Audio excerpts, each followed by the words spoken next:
Hello and welcome to Ducascopy TV. Today I'm joined by Jean-Pierre Joly, lecturer at UBIS, to discuss the recent revelations that have caused concern about ethics in the banking sector. Welcome, Jean-Pierre. Thank you. So Barclays was fined $450 million by UK and US regulators because it fixed rigged rates between 2005 and 2009. Can you tell me a little bit more about this and how it's going to affect the banking sector? Well, in fact, the manipulation of the Libor had to improve the image of the different banks who participated in this manipulation. Barclays was not alone. Nevertheless, this is quite shocking, since nobody was aware of this, and that what is even more shocking is the fact that the Bank of England seemingly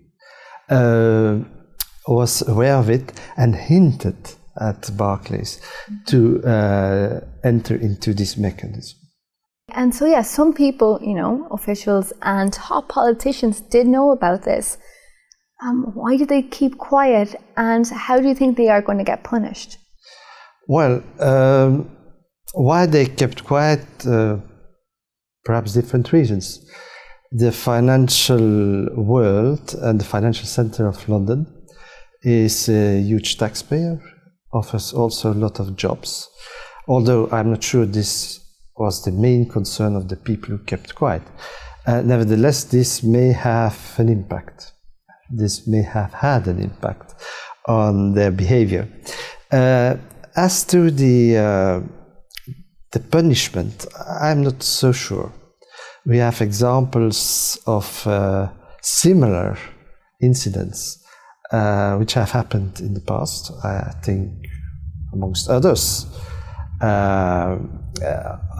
of Dexia Bank, where a politician was sharing the board, and nothing happened really to him. He was blamed in the press, but not really punished. I'm also thinking of the collapse of Fortis Bank. Shareholders undertook a lot of legal actions, but up to now, no consequences. So I wonder if really actions would result in some punishment. And Spain is also having problems at the moment with ethics. Rodrigo Rato, the former International Monetary Fund chief, is being investigated into. Can you tell me a little bit more about this? Well, yes, Mr. Rato has now problems.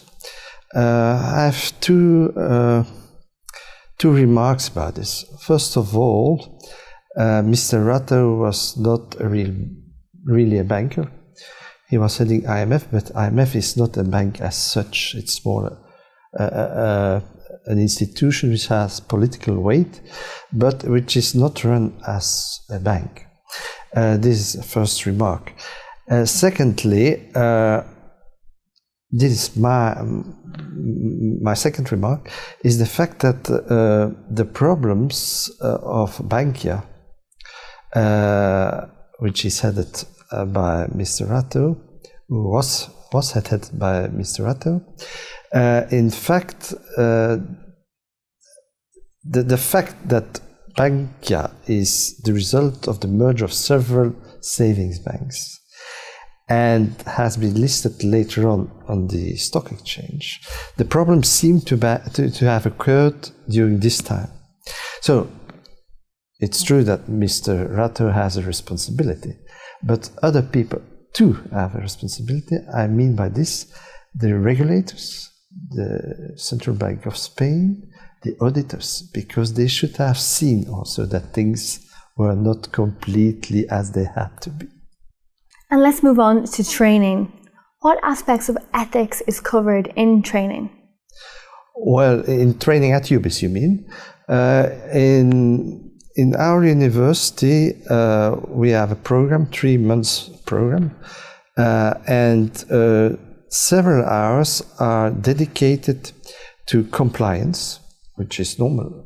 Compliance is nowadays one of the restrictions to banking activity, but also it goes beyond this, because compliance is part of regulation.